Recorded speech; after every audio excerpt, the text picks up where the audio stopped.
Hi, this is Dennis with Second Chance Tackle. Well, today is going to be another one of our episodes about the questions get asked in my comments section and which ones have broader application. So I thought we would start the conversation with a couple of questions that have come in from the viewers asking about specifics that apply to an awful lot of different things. And well, the first question comes in, says they'd like to know what is the difference between the 650 and the 6500 SS Penn spin fishers. So I thought I would expand that just a little bit in terms of the question to include what's the difference between the other two, the Greenie original series Greenies and the Z series, then the next generation, which was the 650, and then the following generation, which was the 100 series, so the 4500, 6500 series. Let's take a look at those and see what the primary differences are. Before we do that, I want to just take a moment to ask you to subscribe to my channel if you like these types of videos, if you want to learn more, and if you would like to understand not only the history of fishing reels and who made them and how they're used, but how to service them and keep them fishing for a long time to come, then a subscription is the best thing. It doesn't cost you anything to subscribe. You get to learn an awful lot. And if you enjoy these kinds of things, well, it's a great way to pass time. All right, let's take a look at the first four generations of the spin fisher then. The first one is what's affectionately known as the Greenie, because, well, it was green. It was released in 1961, was the first edition of this. That's when the Penn spinning reels came along. Tried and true. This one has a design to it that has a spiral drive gear. Beautiful reels. Can fish on and on and on. Had the, from a handle standpoint, had our old torpedo handle, which was something that was seen on all of the conventional reels, and was a nice solid introduction. The next one along the line then was the Z series, which is identical in everything except paint. So they just changed the exterior design, fashion design of the reel. They went from a green reel to a black and gold, and that black and gold has stayed with the spin fisher line to this day. So very little in terms of a difference other than cosmetic between the first two generations. You'll see them as the 700 series and the 700Z series. Almost all of the parts are interchangeable except for the colored ones. Well, they're interchangeable too, but the color is the main difference there. The next question came in was, or what the core question was, is what's the difference between the 650 series and the 6500 series. That actually came in from the UK. Thanks to all of our viewers who are watching worldwide. Really do appreciate you watching and your support. Well, the main difference between those two reels is in the industrial design. This is the 650. Again, they're kind of beat up, but these are just for the purposes of looking. What do we have? We have a metal case. That's predominantly true of all of the 650 type series reels. And we have what I call as the bang bail. This is a bail that when you open it up, it's going to come over and it's going to hit the post here. That's going to drive the bail to close. Again, these reels need service. Don't take these as primary examples of what a great reel it is. They are great reels. That's why they're here. They're going to get serviced and one day be given a second chance. But metal casing and bang bail is about the biggest difference, or about the features of that reel. What happened on the difference between that series and this series, the 700 and 700Z series, is they went to the SS, which is the skirted spool. That means that the spool goes over the router instead of the spool going into the rotor cup. All right, then the last one then. So the fourth generation then, sometimes I'll call it the third generation, it all depends. This one is a 4500, not the 6500. It was near at hand, and that's why. What changed? It changed to a graphite case, so the reel became lighter, and it changed to an internal trip, so you no longer have the bar that it's going to bang on to release the bails. So a quick overview of the first 4 generations, or sometimes they're called 3 because this one is just a cosmetic change. First 3 generations of the Penn Spin Fisher. I hope that that's helped you out and increased your understanding. To this day, the Spin Fishers are still great reels. And, well, if you have a question like this, want to know more about the history or the evolution of the reel, please leave that for me. Next one comes in from Martin, I believe. It's a question on a Penn Battle 5000. He says, I have the Battle 5000. When I put the bail up and crank the handle, it won't move when it's in a certain spot. Other times it works fine. What's happening? Okay. To understand that, you need to understand the mechanics of what's going to trip your bail. It's not like the one that we were talking about over here where it's going to ram an exterior post and cause it to trip. This one has a bail trip ramp. And that ramp is a slope on the inside under the rotor here. It's a slope that comes up like this. And you'll find that slope real easy simply by turning your reel. You'll find it's real easy, and then all of a sudden it's going to stop. Oh, I'm sorry. I need to put the bail up. When you rotate it, you'll see it's spinning nice and easy, and then it stops right there. That's where your trip ramp is. So if you are opening up a bail and you are right on that hurdle, yeah, it's going to take effort to trip it.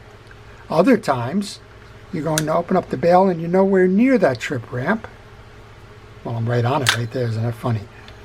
It's going to be nowhere near it. It's going to spin easier to trip the bail. So why does it happen in that? You're right on the point where that trip ramp is engaging the Z-bar or the trip lever on the reel. That's going to make it harder because you need more effort to push the rotor around up the ramp to snap the bail. Good question. Thank you for asking that. Okay, next one comes in from Ray, and it says, my grandson just acquired several reels in working condition, with the words after it, not hardly. He had a 309. They took it apart. They found out that the anti-reverse dog was out of place and the spring was missing. And he's passed along a tip. He said that the spring of a butane lighter, this isn't that, this is a spring, but the spring of a butane lighter fits well and works fine. It seems to be the perfect length. Well, that dog trip spring is going to be about that size. It's going to be a little bit smaller, but it does bring us to a tip. If you need a spring and you can't find one, there are other places for that spring. One of them is the butane lighter. You're going to have to break it off to do that. Here's another one. Yep, it's a spring from a ballpoint pen.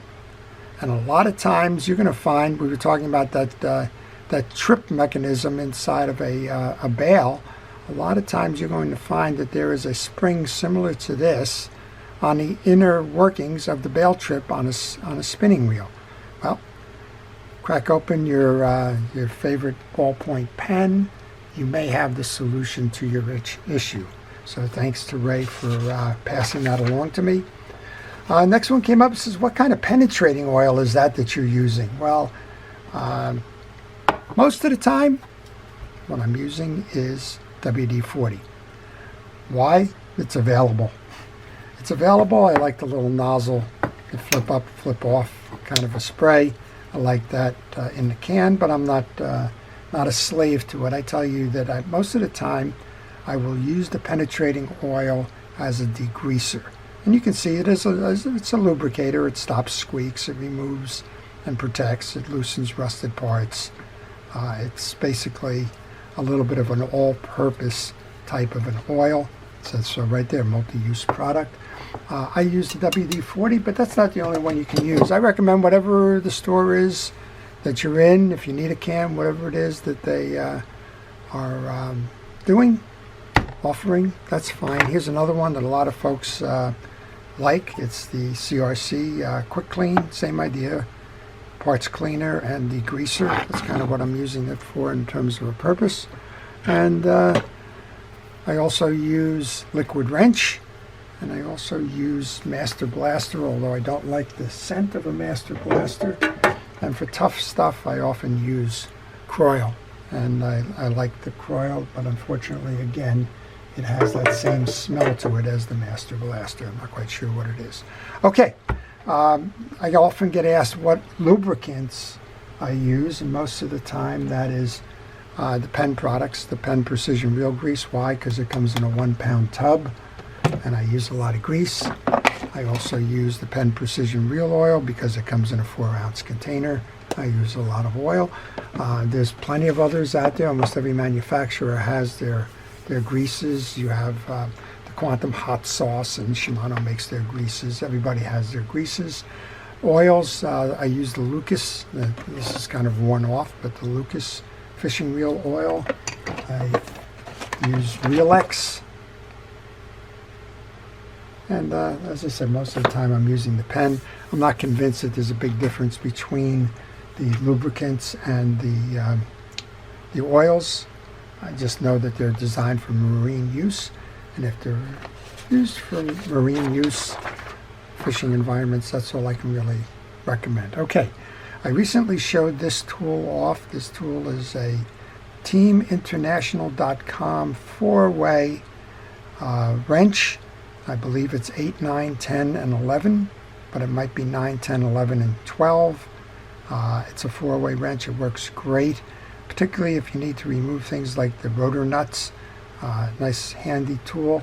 And somebody commented, Chris commented, he said, those 4-way wrenches can be had at model airplane hobby shops.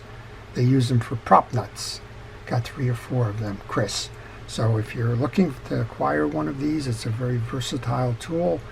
And we'll check out model airplane hobby shops or online. I think that probably would be a good way to go with that. Okay, the other one kind of is a question I have addressed in one of my most popular videos. It's about line lay, and they say my line is spooling all the way to the top. What is happening, and how do I correct that? Well, if your line is spooling all the way to the top, it means that your spool is not rising enough on the crank, and it is an oscillation. You can see the spool goes up and down. Well, if it's always going to the top, or is top heavy versus the bottom, it means that this is not traveling high enough to allow for the line to accumulate on the bottom in an even fashion. The way to solve that is most manufacturers will include 2 or 3 or 4 spool height adjuster washers. Let's see if we can get this one off. I'm probably on the wrong one. Yeah, this is a little bit different, but on the spool height adjuster washers, you would stack an additional washer to raise the spool up to allow it to gather to the bottom. If you have the reverse problem to that, in that the line is all gathering on the bottom and not the top, it means you have too many washers underneath.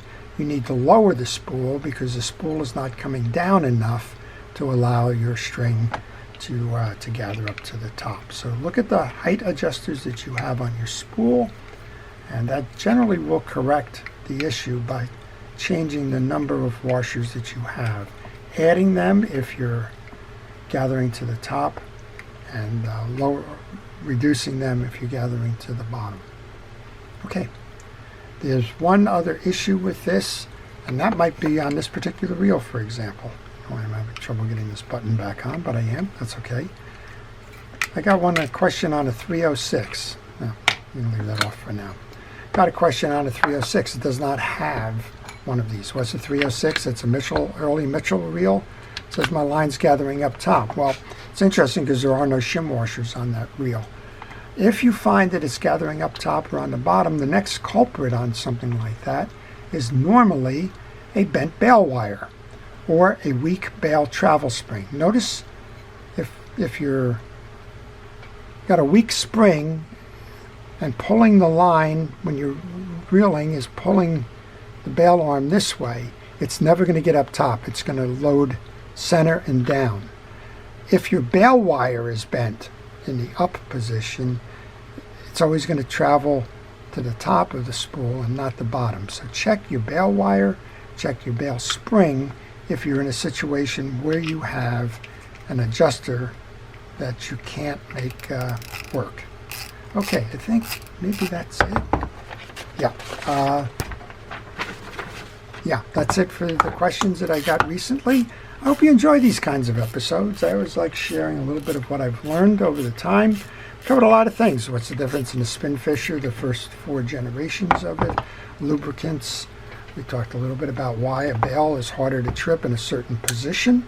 And we've talked a little bit about the line lay on a reel itself.